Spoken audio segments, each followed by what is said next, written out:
시장은 솔직히 오를 만큼 올랐습니다. 당분간은 수익을 내기 위해 욕심을 부리기보다는 우리의 계좌를 다시 한번 체크해보고 불안한 요소가 없는지를 확인해 볼 필요가 있습니다. 그리고 내가 투자하고 있는 기업에 대한 확신이 기반이 되어 있는지를 꼭 체크해 봅시다. 시장을 예측하는 것은 불가능에 가깝지만 그래도 시장을 끊임없이 체크하며 어느 정도의 시장 예측을 기반으로 투자하는 것은 무엇보다 중요하다는 말씀을 전하고 싶습니다. 그래서 함께 시장을 간단하게라도 점검해 보자고요. 지금까지 시장의 주인공은 여러분이셨죠? 개인 투자자의 자금이 시장에 몰려오면서 코스피 3000포인트까지 다이렉트로 끌어올렸는데요.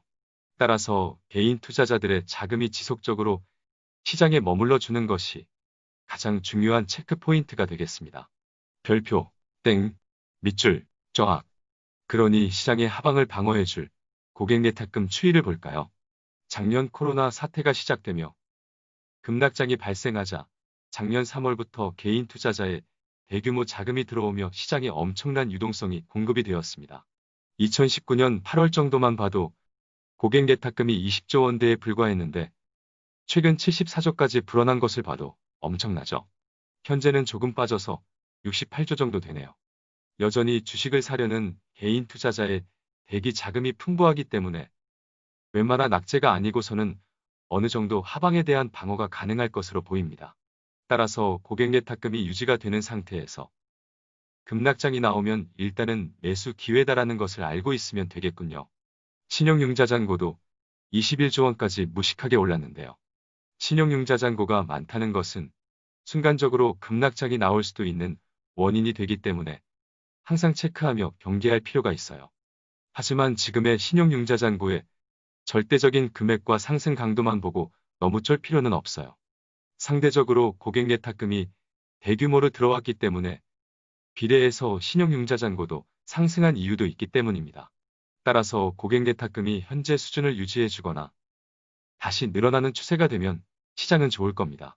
하지만 고객 예탁금이 급격하게 줄어들게 되면 시장의 하락을 방어할 수 있는 원동력을 잃어버리게 되니 위험 신호가 될 수도 있다는 것을 잘 기억해 두면 좋겠어요.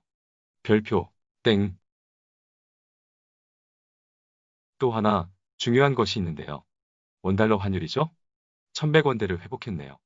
지금 수준이나 1000원 중후반대의 낮은 환율을 유지해 주어야 지속적으로 외국인 자금의 수급을 기대해 볼 수 있으니 최근과 같은 원화 강세 흐름을 유지해 주는 것도 매우 중요한 체크 포인트예요. 밑줄, 정악. 굳이 현재의 환율 흐름을 진단하자면 어느 정도 바닥을 찍고 반등을 할 여지를 보이고 있는데요. 환율이 상승하면 외국인 투자자들이 한국 증시를 떠날 명분이 되어버리니 이 또한 조정장을 알리는 위험 신호가 될 겁니다. 단기 환율 흐름을 보면 다음 주 잘 체크해 봐야겠어요. 어쨌든 단기적으론 바닥을 찍고 올라왔으니까요. 고객 예탁금도 단기적으로는 꼭지를 찍고 7조 원 정도가 줄어든 모습이죠. 반면에 신용융자 잔고는 고객 예탁금이 줄어든 것보다 안 빠졌네요. 이 또한 경계할 신호이니 다음 주 잘 체크해 보자고요. 최근 흐름만 보면 고객 예탁금이 줄어드는 추세로 전환이 되었지만 신용은 그만큼 빠지지 않았고 환율은 바닥을 찍고 올라온 셈이니까요. 이 흐름이 이어지면 부정적인 거죠. 반면에 고객 예탁금이 지속적으로 유지 혹은 증가하고 환율이 유지되거나 하락하는 추세로 전환되면 우호적인 시장 분위기가 이어질 겁니다. 다음은 코스피 일봉 차트를 보시죠. 여기가 작년 8월부터 10월까지 김떡상을 양아치도 아니고 양치기 소년을 만들어버렸던 박스권 조정장이었죠. 다들 죽을 맛인데 2021년엔 박 터질거니 버티라고 두고 보라고만 했으니 보통 욕을 먹은 게 아니었어요. 보통 사기꾼 취급을 받았던 것이 아니었죠.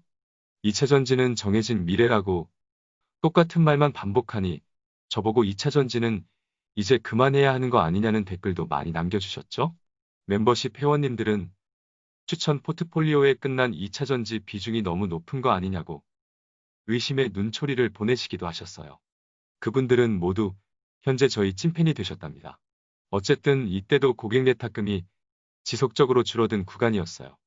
개인 투자자들이 포기하고 시장을 많이 떠났다는 건데요. 이 조정장 이후 자취를 감추신 구독자님들이 많으셨습니다. 하지만 김떡상이 좋아하는 횡보와 조정을 거치며 상승 에너지를 도대체 얼마나 모은 걸까요? 10월 30일 마지막 조정의 끝에서 김떡상은 인내심의 한계에 도달한 구독자님들께 성지 영상을 전합니다. 이 영상의 마지막 대사 때문일까요? 최근까지도 성지 순례를 다녀가시는 분들의 댓글이 올라옵니다. 어제 올라온 멤버십 회원님들의 댓글 대화인데요. 이 정도는 자랑해도 되겠죠? 그냥 읽으면서 저도 모르게 입꼬리가 귀에 가 있었어요. 제 의도대로 길게 보고 철저한 분산과 적립형 투자를 이어가신다면 공격적인 몰빵 투자보다 안전한 것뿐만 아니라 더 큰 수익이 가능하다는 것을 증명해 주셔서 감사합니다. 우리의 느리고 게으른 투자 방식이 세상 누구보다 빠르고 큰 수익을 거둘 수 있다고 자부할 수 있습니다. 멤버십 가입을 눌러주세요. 그렇게 시장은 김떡상의 간절함을 들어준 걸까요? 저의 영상이 올라간 직후 11월 첫 거래일부터 시장은 기적처럼 오르기만 합니다. 코스피 2250부터 상승을 시작하여 최근 최고가인 3260까지 다이렉트로 올랐어요. 말 그대로 5세의 기적이 일어났습니다. 이렇게 또 하나의 떡상 스토리가 만들어집니다. 다시 리뷰를 해봐도 대박이군요. 하지만 이제는 과거의 떡상 스토리에 취해 있을 필요가 없어요. 지금부터가 정말 중요하니까요. 지금부터는 또 다른 새로운 떡상 스토리가 시작이 된 겁니다. 시작에 불과하다고요. 시작에 불과하다는 것은 또 다른 떡상 스토리를 만들기 위해서는 과거와 같은 긴 시간이 필요하다는 거예요. 그러니 당장의 큰 수익을 원하기보다는 또 다시 멀리 보고 새로운 떡상을 준비할 수 있도록 마음을 비우도록 합시다. 요즘 댓글을 보면 여러분의 욕심과 조급함이 보입니다. 지금 시장에서 떡상을 한 투자자들은 모두 작년 8월부터 시작된 3개월간의 조정장에서 욕심을 버리고 탄탄한 계좌를 만들어간 투자자들입니다. 그들은 그 기간 동안 시장이 조정을 받을 때마다 환호를 하며 주식을 싸게 적립해 갔습니다. 요즘 떡상한 자동차, 반도체, 2차전지 주식들을요. 그러고 싸게 산 주식을 묻어버리는 세상에서 가장 게으르고 무식한 전략으로 최근 상승장의 주인공이 되었습니다. 김떡상 얘기라고요? 우리 채널의 많은 분들의 얘기입니다. 이제는 상승을 따라가는 것보다 조정을 받는 좋은 종목들을 물리더라도 미리 사두는 전략이 좋겠습니다. 아니면 좋은 종목들이 조정을 받을 때 모아가는 전략으로 다음 상승을 길게 준비하면 좋겠습니다. 말로만 떠들지 말고 차트를 보며 얘기할까요? 다시 코스피 봄 차트를 봅시다. 이 박스의 상단이 쉽게 돌파가 될까요? 최근 거래일을 포함해서 3번에 걸쳐 저항을 받았습니다. 조급한 마음에 혹은 욕심 때문에 최근 반등에서 베팅을 한 투자자라면 불안한 마음일 겁니다. 반대로 지난주 이유 없는 급락장에서 매수한 투자자라면 부담이 없겠죠. 만약 빠르게 이 박스의 상단이 돌파가 되면 지난 바닥에서 매수한 투자자는 환호를 하겠지만 최근 욕심에 불타기를 한 투자자라면 안도를 할 겁니다. 언제까지 불안한 마음에 꼴랑 안도만 하며 투자하실 건가요? 이제부터는 이 박스의 상단인 3200 근처부터는 불타기가 아닌 관망이 좋겠습니다. 마음이 불편하게 큰 비중으로 투자하고 있는 주식이 있다면 비중 조절을 하며 현금을 조금이라도 확보하는 것도 좋고요. 이 박스의 상단은 개인적으로 뭔가 재료가 필요하다는 생각입니다.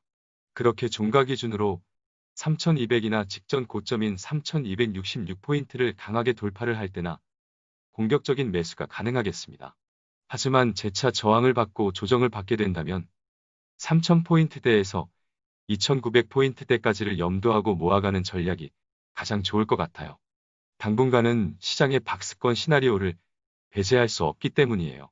최악의 경우 이 박스의 하단인 2900 후반대가 붕괴가 된다면 시장은 공포장이 될 겁니다. 이럴 경우엔 김떡상의 종목들도 예외 없이 다 급락이 나올 겁니다. 김떡상도 시장을 이길 수는 없으니까요. 이때 중요한 것은 확실한 악재의 존재 여부를 체크하는 거예요. 만약 딱히 악재가 없는 단순 차익 실현 물량으로 인한 일시적인 붕괴라면 강력 매수 기회가 될 겁니다. 개인적으로는 시장을 붕괴시킬 강한 악재는 아직까지는 없을 것으로 전망하고 있는데요. 예상하지 못한 돌발 악재가 발생할 경우엔 당연히 매수는 중단해야겠죠.